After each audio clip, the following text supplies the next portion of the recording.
वैशत कना गुलीराज मरुची में topic story line 360 जो सेगमेंट है ये supreme court practice and procedure bill 2023 तो से जो कि सुप्रीम कोर्ट जो इख्तियारात आए कमू महदूद करने के वास्ता यक बिल पास कनक बुता ये बिल जैसी कौमी असम्बली पद नु सेनेट हम पास कनक बुता सेनेट ये बिल जबकि वाहदे पेश कनक बुता गोड़ा अपोजिशन निमगा चा बाज डाहो शोर कनक बुता लेकिन इसी आबे जैसे कि जो कौमी असम्बली एक मजनी अक्सरियत जो ये बिल पास बो ये बिल जैसे सेनेट हम पास बो आखिर ये बिल चाहिए ये बिल हमेशा के जो असखुद नोटिस बीते सो मोटो जो एक्शन बीते या जो एच वत नोटिस बीते जो कि सुप्रीम कोर्ट चीफ जस्टिस दूरी आइए जैसे नू ए कनक बुता बिल तो का तरमीम के नू से जज अल्लामा इत्तेफाक बिका और आइए जैसे गुमा मुशावरत पद से जजेजानी गुमा और यक सो मोटो एक्शन ही जूरक बीते सो मोटो एक्शन से फ़कत चीफ जस्टिस ऑफ पाकिस्तान जोड़ना का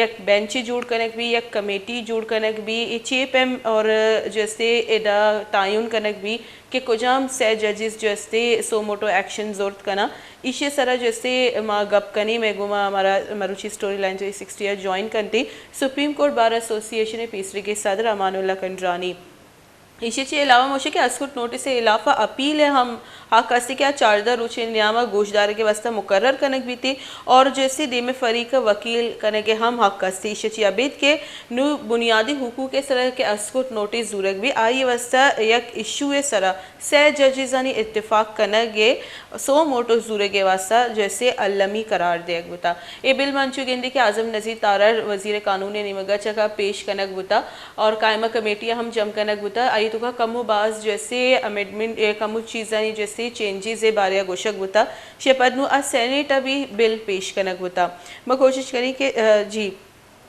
सुप्रीम कोर्ट बार एसोसिएशन पिछले के सदर अमानुल्लाह कंजरानी साहब एडवोकेट साहब हमारा ज्वाइन होता ये वशत करी में प्रोग्राम है। अस्सलाम वालेकुम कंजरानी साहब।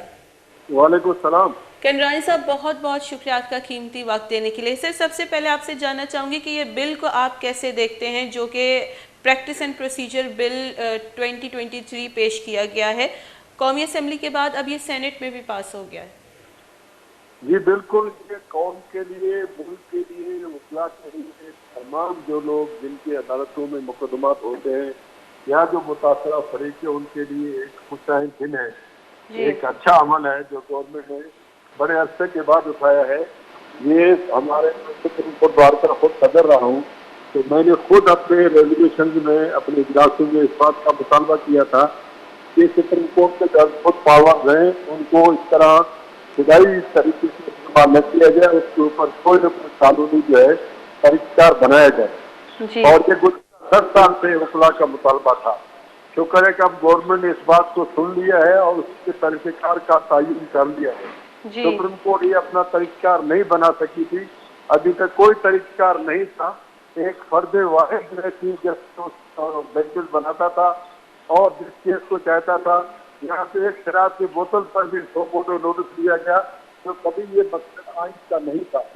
आइन का वादे है जहाँ पर पब्लिक इम्पोर्टेंस का मतलब है जो इज्तिमाई मकसद का अवामी मुफाद आमा को मसला होगा तो वो उसका नोटिस लेंगे, मगर यहाँ पर हर किस्म के जहाँ पर उनका जाती मुफाद हो, एक जज साहब को किसी पार्टी से लगाव है तो कहता है इसको 100 फोटो दिया जाए, किसी के खिलाफ है तो उसके खिलाफ केसेस उठाए जाए, ये उनका जो है तरीकेकार जी। अमानुल्लाह साहब जैसे आप क्राइटेरिया बता रहे हैं लेकिन आइन तो कहता है कि इन बुनियादी हुकूक पे अगर जो है वो पादमारी की जा रही है, पामाल किया जाए तो अस्कुट नोटिस लेना चाहिए। तो क्या अभी जो सो मोटो एक्शंस लिए गए हैं वो वाकई बुनियादी हुकूक पे लिए गए हैं? ये मैंने आपको मिसालें दी है ना, बुनियादी हुकूक पर नहीं भी लिए गए। मैंने जो भी मिसालें दी हैं कब अफ्रीका ओडो से एक बोतल शराब बरामद हुआ, ये क्या बुनियादी इंसानी हकूक फंडामेंटल राइट की खिलाफ वर्जी हुई उसको नोटिस दिया गया? क्या पनामा के इशू पे नवाज शरीफ के खिलाफ जो लिया गया नोटिस, क्या कौम का मसला था या किसी कौम ने कोई मुतालबा किया था कि इसके खिलाफ कार्रवाई की जाए? क्या किसी ने मुतालबा किया था कि सुबह पंजाब असम्बली और सुबह के इंतखाबात कराए जाए? ये पॉलिटिकल पार्टी का मुतालबा था जिसके ऊपर तनाज़ात अदालतों में मौजूद थे, तो फंडामेंटल राइट का इशू था। तो ये इशू बनते ही नहीं है जो 100 वोटों पर दिए जाते हैं, मगर ये हुए हैं।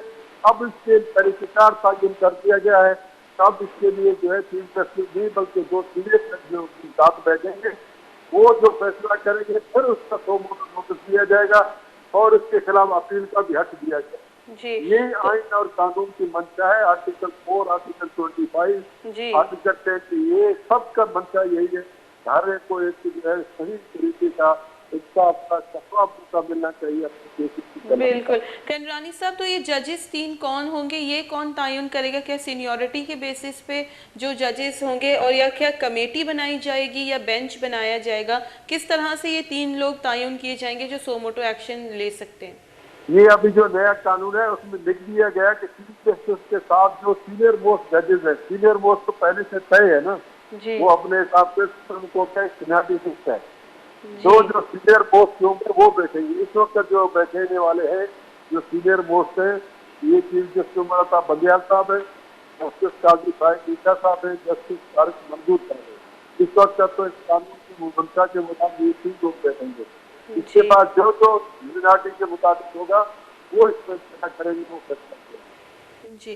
कंडरानी साहब, जो सो मोटो 184(3) के तहत जो भी जेर समात केसेस हैं, तो उनके लिए अभी कानून क्या कहता है? क्या वो मुलतवी किए जाएंगे या उन पे स्टे लगाया जाएगा? उनके जो जेर इल्तवा हैं, जो जो जो समाज जेर समात हैं, उनको क्या किया जाएगा? तो फिर उसके लिए तो कल काजी फाइल पर मुश्तमिल एक 3 रुकनी बेंच ने एक फैसला दे दिया है।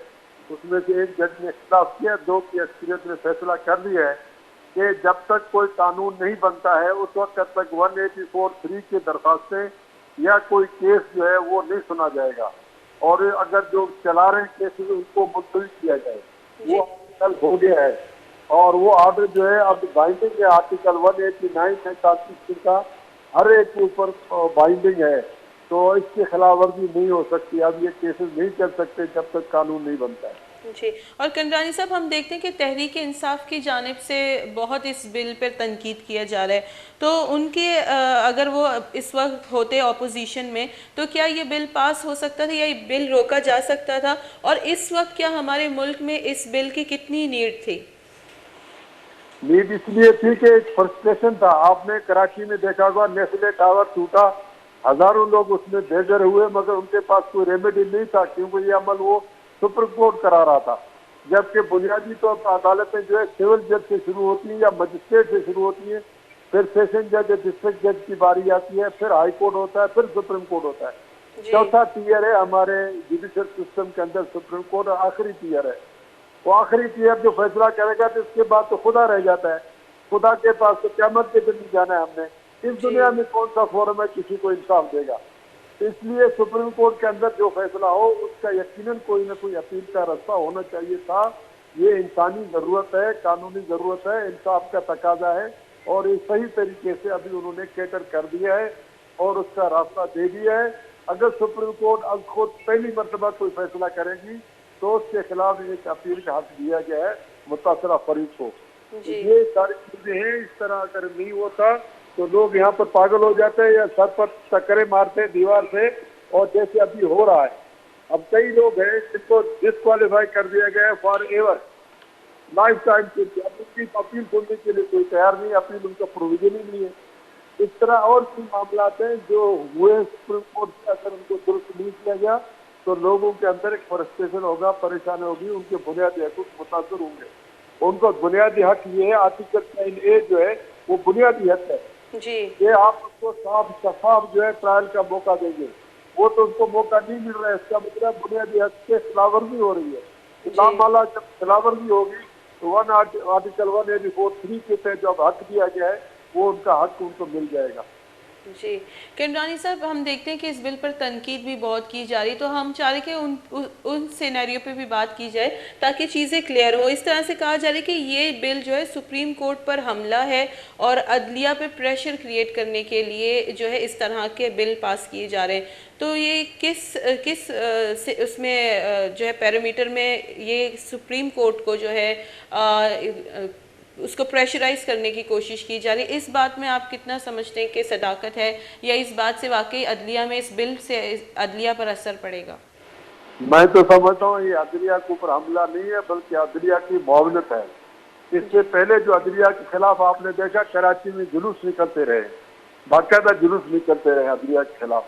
ये तो अदलिया के साथ ताउन है कि उनको एक तरीक़ाकार बनाकर दे दी है पार्लियामेंट ने, और अब अदलिया के लिए सहूलत हो गई है। आखिर क्या वजह है कि चीफ जस्टिस के ऊपर खुश हैं कि वह खुद नोटिस लेता है, उस पर खुश हैं जो फर्द वाहिद है, जबकि आइन में, कानून में हर जगह पर चीफ जस्टिस का कहीं पर कोई जिक्र ही नहीं है। चीफ जस्टिस के नाम का कोई चीज आइन में नहीं है। आइन में सुप्रीम कोर्ट की तशरीह आर्टिकल 176 लिखी गई है, जिसके अंदर चीफ जस्टिस एंड जजेस का नाम दिया गया है। सुप्रीम कोर्ट पे दो पिलर हैं, एक है चीफ जस्टिस, दूसरा है जजेस। उसके बगैर चीफ जस्टिस की हैसियत ही नहीं है। अब तो उन्होंने आइन के रूल के मुताबिक इसको जो है दो जजों को साथ दिखा दिया है, ताकि जो कलेक्टिव विजडम है वो प्रिवेल करे। और यकतायत जो है, वादानियत सिर्फ अल्लाह के पास होता है। इंसान वादानियत के तहत फैसले नहीं कर सकता। इंसान के लिए अल्लाह ताला ने कुरान में लिखा है, तावरो बैनु, अपने अंदर मुशावरत किया करो, अपने अंदर फैसलों में एक दूसरे से मशवरा किया करो। तो जब इस तरह की बात कुरान में मौजूद है, और हम लोग भी अल्लाह के बाद जो है इंसान में जमीन पर अल्लाह के नायब हैं, हमें अल्लाह के रास्ते को अपनाना चाहिए। एक मुशावरत जरूरी है।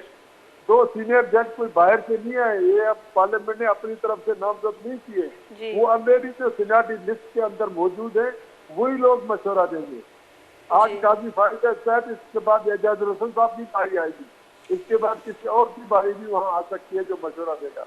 आखिर ये क्यों इस चीज से नाराज हो रहे हैं कि मशवरा नहीं किया गया? सर, क्योंकि उनको सूट नहीं करता है। बदकिस्मती है, जजों के बारे में जो ब्रेकेट होने की चीज कर रही है, ये इस चीज को जाहिर करता है। तो फर्द वाहिद उनके साथ ब्रेकेट है, बाकी जो इदारा है उनके इदारे के खिलाफ है, उनको फर्द से मोहब्बत है। हम कहते हैं इदारा मजबूत होना चाहिए, फर्द की कोई दिक्कत नहीं है। जी कंडरानी साहब, तो ये जो सो मोटो से पार्लियामेंट को क्या नुकसान हो रहा था? जो सो मोटो एक्शन लिए जा रहे थे, नोटिस लिए जा रहे थे, उससे पार्लियामेंट को क्या नुकसान पहुंच रहा था? और अब पार्लियामेंट मजीद कितनी महकम हो गई, आप क्या समझते हैं? देखिए, पार्लियामेंट एक मुल्क का सतून है जी। रियासत के 3 सतून होते हैं। बुनियादी सतून जो है वो माँ है रियासत के अंदर। कानून साजी का जितने इदारे बनते हैं सब पार्लियामेंट के थ्रू बनते हैं।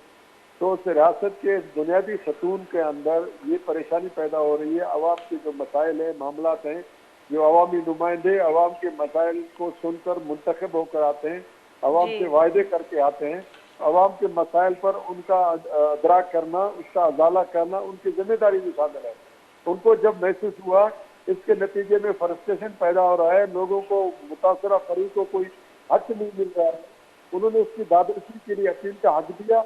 फिर इसके अंदर जो सवाबी अख्तियारात हैं उनको उसने खत्म कर दिया कि एक फर्द वाहिद को अख्तियार है।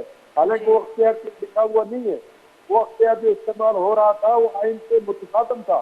चीफ जस्टिस का अख्तियार इस्तेमाल करना आइन से मुतसादम था। तो उन्होंने आइन के रास्ते को अपनाकर कानून साजी की है। इसलिए ये कानून साजी बहुत ही खुशाइन खराज तहसीन पेश करते हैं हम उसको। बहुत बहुत शुक्रिया अमानुल्लाह कंडरानी साहब पेश रहे सुप्रीम कोर्ट बार एसोसिएशन सदर में गुनगप त्रान कनेगा बुता आगुशी की बात खुशाइंद जैसे इकदाम में जो कि इत्तेहादी सरकार ने मगा जरूरत बुता इशिया चीविते के जो यक कसे एक फ़र्द वाहिद है जो कि फ़ैसला बिते आ फैसला जैसे रद्द बुत का, लेकिन अमाउदा के फ़ैसला है तो का 2 से मर्दमानी राय शुमार बिते गोड़ा आइए तो का जैसे बेहतर फैसला देमात करना और मंचुजानी के अस्कुट नोटिस जैसे बुनियादी हुकूक के वास्ता भी थी कि अगर मुल्क तुका कोई जगह बुनियादी हुकूक पादमाल हुए 184 सेक्शन 3 से रेदा जैसे अस्कुट नोटिस चीफ जस्टिस जूरगा जैसे इख्तियार बुता भले अनु हमेशी के चीफ जस्टिस तना जैसे सुमोटो एक्शन जोटना का अल्लामी के से जजिजानी निमगा ची आई सरा मुकर्रर कनक बीबी राय देख बीबी के आउशी सरा सोमोटो जूरग बित का नु आई सरा सोमोटो एक्शन जूरग बीबी शची अबित के फरीक जैसे आइया वकील कने के भी हक देख बुता और 14 रोचे तोका ही आ केस गुजदार के वसा मुकर्रर कनक बीते और वकील दे में मर्दमा वकील कनगे भी जैसे हक देख भी ताकि आवती मौक़िफ़ भी एर बेकनते मैं स्टोरी लाइन 360 है जैसे वाद बुता आलास मैं दोबारा देम तरकाई वती हालानी गुमा नुमाना ती होस्ट मोमन ज़ैनब इजाज़त भी थी अल्लाह में आ रही।